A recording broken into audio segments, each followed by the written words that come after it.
Hi, ജോർജിയയിൽ education പർപ്പസിന് വേണ്ടി പോകാൻ ആഗ്രഹിക്കുന്ന വിദ്യാർത്ഥികൾക്ക് വേണ്ടിയിട്ടുള്ളതാണ് ഈ വീഡിയോ.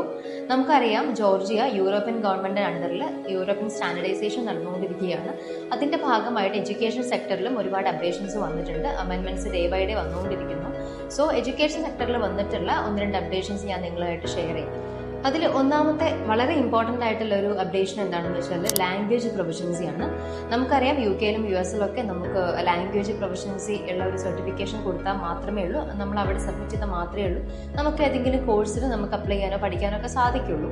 അപ്പോൾ അത്തരത്തിൽ ജോർജിയയിലും ഇനി മുതൽ ഇംഗ്ലീഷ് പ്രൊഫഷൻസിയിലുള്ള ഏതെങ്കിലും ഒരു സർട്ടിഫിക്കറ്റ് നിങ്ങൾ ഹാജരാക്കിയാൽ മാത്രമേ നിങ്ങൾക്ക് അവിടെ അഡ്മിഷൻ എടുക്കാൻ സാധിക്കുകയുള്ളൂ. ഇതിൽ രണ്ടാമത്തെ പോയിന്റ് എന്ന് പറയുന്നത് യൂണിവേഴ്സിറ്റി കോട്ടയാണ്. നമുക്കറിയാം, ഒരുപാട് സ്റ്റുഡൻസ് ആണ് ജോർജിയയിൽ പല കോഴ്സുകൾക്കായിട്ട് വർഷാവർഷം പോകാറുള്ളത്. അപ്പോൾ ഈ ഓരോ യൂണിവേഴ്സിറ്റിക്കും നിശ്ചിത എമൗണ്ട് ഓഫ് സ്റ്റുഡൻസിന് മാത്രമേ ഒരു വർഷം അഡ്മിഷൻ എടുക്കാൻ സാധിക്കുകയുള്ളൂ. ഇവർ അറ്റൻഡൻസ് മറ്റുള്ള ഡീറ്റെയിൽസ് ഒക്കെ യൂണിവേഴ്സിറ്റീസ് ഡയറക്റ്റ് തന്നെ ഗവൺമെന്റിന് അയച്ചു കൊടുക്കണം എന്നുള്ളതാണ് പുതിയൊരു അമെൻമെന്റ് പറയുന്നത്. ബേസിക്കലി ഇത് വളരെ നല്ലൊരു കാര്യമാണ്. കാരണം നമുക്കറിയാം, സ്റ്റുഡൻസിന്റെ എണ്ണം കൂടുതലുള്ളത് കൊണ്ടാണ് ക്വാളിറ്റി ഓഫ് എഡ്യൂക്കേഷൻ പ്രൊവൈഡ് ചെയ്യാൻ പറ്റാതെ വരുന്നതും നമുക്ക് ക്വാളിറ്റി ഉള്ള ഒരു പറ്റം ഫ്യൂച്ചർ സ്റ്റുഡൻസ് നമുക്ക് കാണാൻ സാധിക്കാത്തതിന്റെ റീസൺ. അപ്പോൾ ഒരു limited number of seats, limited number of students മാത്രമാണ് ഒരു ക്ലാസ്സിൽ അല്ലെങ്കിൽ യൂണിവേഴ്സിറ്റിയിൽ ഉള്ളത് എന്നുണ്ടെങ്കിൽ അവിടെ നിന്ന് ഇറങ്ങുന്ന ആ ഒരു എഡ്യൂക്കേഷൻ ക്വാളിറ്റി ബെറ്റർ ആയിരിക്കും, ഇംപ്രൂവ് ആയിരിക്കും. അപ്പോൾ ഇത്തരത്തിലുള്ള 2 അപ്ഡേഷൻസ് ആണ് എഡ്യൂക്കേഷൻ സെക്ടറിൽ ജോർജിയയിൽ വന്നിട്ടുള്ളത്.